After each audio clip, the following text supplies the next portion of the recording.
Welcome to the deep dive. Today we're digging into something pretty fundamental, a contradiction that's really shaped things for, well, anyone under 60, I'd say. Yeah, we're talking about this massive U-turn in how global population is discussed. It happened right under our noses, really. Exactly. For like 40 years, roughly the 70s to maybe 2010, you had these huge institutions at the UN, World Bank, big environmental players constantly warning us. The message was relentless, wasn't it? Having kids was basically portrayed as an ecological crime. Right. Every baby was, a carbon burden, selfish, bad for the planet. And then almost overnight, it feels like the whole script just flipped. No big apologies, no real institutional soul searching that I can see. Right. And now suddenly in the last, 10, 15 years, the headlines are all screaming demographic time bomb. Yeah. The news story, often for the same kinds of policy circles, is suddenly, hey, where are all the babies? You're tanking the economy by not having kids. So our mission here in this deep dive is to really track that timeline, look at the verifiable stuff, what was said when. Uh-huh. We want to look at the rhetoric, how that changed, but maybe more importantly, look at the actual policies underneath, the structural things. Exactly. What didn't change? Because if you compare what they said they were worried about with what they actually did policy-wise, well, you start seeing a pattern. A pattern in the outcomes, right? Which might tell us something about the real priorities all along. Precisely. Okay, so let's start at the beginning, or at least the historical roots, because this panic isn't totally new, is it? No, not at all. This idea that humanity is breeding itself into disaster goes way back. Thomas Malthus, 1798. Right, predicting famine because population would outstrip food. But he was wrong, eventually. Hugely wrong, yeah. Agricultural innovation, the Green Revolution, basically blew that prediction out of the water, but the fear itself lingered. And it morphed into some pretty dark stuff, like the eugenics movement in the early 20th century. Absolutely. Using population worries to justify terrible things. I mean, over 60,000 Americans were forcibly sterilized. It wasn't some fringe idea back then. So how did that old fear get, repackaged for the modern era? Well, the big bang for the modern panic, the one that really set the stage for the next few decades, was probably Paul Ehrlich's book, The Population Bomb, in 1968. Oh, yeah, that book was huge. And the predictions were, well, terrifying. He literally said, the battle to feed all of humanity is over. He did, and that hundreds of millions will starve in the 70s no matter what we did. You really can't overstate how much fear that generated globally. But here's the kicker, right? Those predictions, they just didn't happen. Not even close. Mass starvation across the developed world by the 80s? Nope. He specifically said India couldn't possibly feed 200 million more people by 1980. And what actually happened? India's population grew by over 300 million, and while they faced challenges, there wasn't that predicted Malthusian collapse. He even claimed England wouldn't exist by 2000. It's kind of wild. And yet, he remained a respected voice. Shockingly so. Still advising policymakers years later. Even in 2018, he basically said he was right, just the timing was off. Zero accountability for pushing ideas that, frankly, encourage some extreme measures. Like what sort of measures? He seriously advocated for things like adding sterilizing agents to water supplies, coercive sterilization programs, even withholding food aid to pressure countries. Pretty extreme stuff. Wow. Okay. And this wasn't just one book. There was more reinforcing this idea. Oh, yeah. A few years later, 1972, you get the Club of Rome's report, Limits to Growth. This one used, early computer models. Right, predicting civilizational collapse because we'd run out of resources. Exactly. Too many people, finite planet. They predicted oil would run out by 2000, natural gas by 2005. Again, hugely influential in policy circles, guiding environmental thinking for decades. And again, those specific predictions didn't pan out. Nope, resource predictions were off. But the underlying narrative, too many people, impending doom, that's... And this wasn't just academic talk. It became official policy, right? Yeah. On an international level. Absolutely. The UN Population Fund, UNFPA, set up in '69, its mandate was explicitly to reduce population growth. And institutions like the World Bank, USAID, they were involved. Deeply. They poured billions into population control programs worldwide. Often, development aid was tied to countries adopting aggressive targets and methods. And that led to some serious problems on the ground. Serious human rights violations. Look at India, 1975-77. Under emergency rule, 8.3 million people, mostly poor men and women, were forcibly sterilized. 8.3 million, that's staggering. It is. Or China's one-child policy from 1980 to 2015. Forced abortions, forced sterilizations.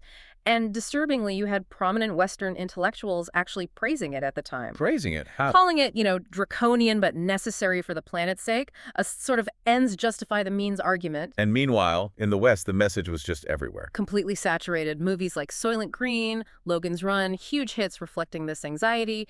Environmental groups, Sierra Club, Greenpeace, Zero Population Growth, they all hammered this message home. I definitely remember it from school. Textbooks in the 80s, 90s, just stating it as fact.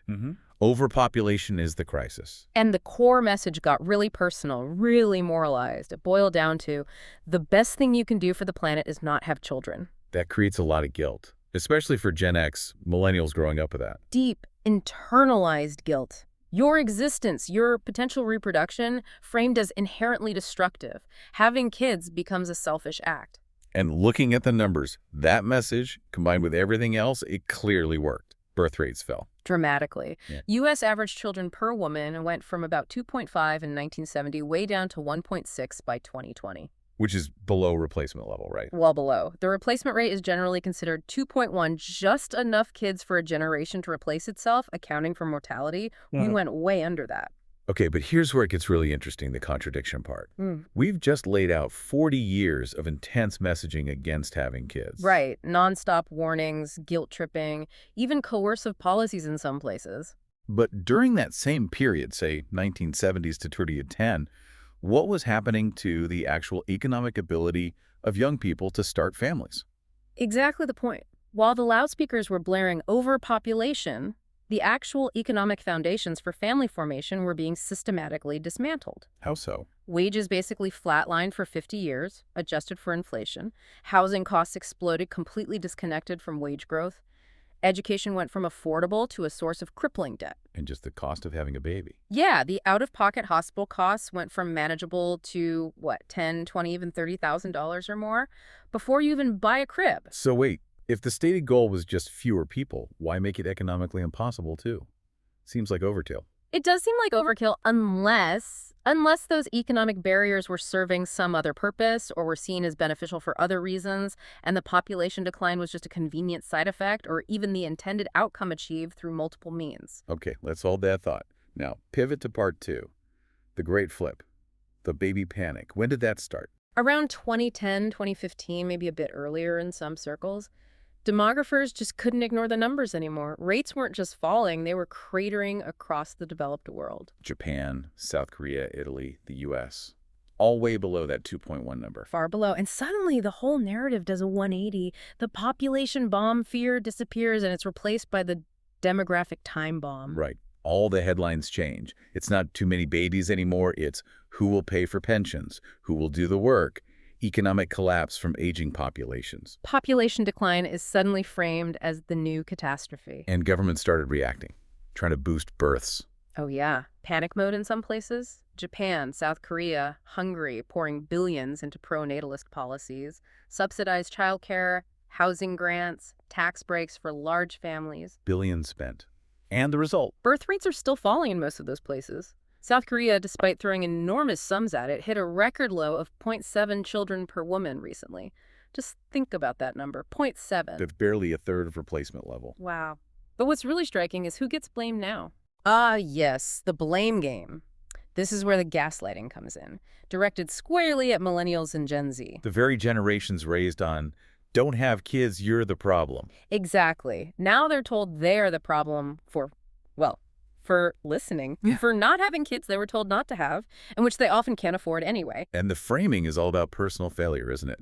Selfish millennials choosing avocado toast and travel over babies, delayed maturity. It completely ignores the 40 years of prior conditioning and, crucially, the economic reality. It shifts blame from policy failures onto individual choices, framing it as a moral failing. The hypocrisy is just staggering. The same types of institutions that push the guilt are now assigning the blame for the result. It's whiplash, isn't it? Hard to reconcile those two messages coming from similar sources. Okay, so let's nail down this contradiction. Part 3. Messaging versus the actual structure. The rhetoric flipped completely. From stop breeding to please breed. Total reversal. But what didn't change? What about those economic barriers we talked about earlier? The ones that make having kids so hard? Still there, and arguably worse in many ways.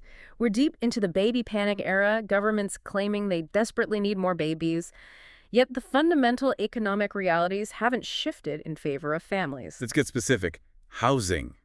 Worse. That ratio of home price to income used to be around 3x back in the 70s. Now, in major job centers, it's easily 8x, 10x, even 12x income. How do you afford a family home on an average salary? And debt, especially student debt. Astronomical. $1.7 trillion in the U.S. Young people are starting their careers already deep in the hole. Forget saving for a down payment. Many are struggling just to make loan payments.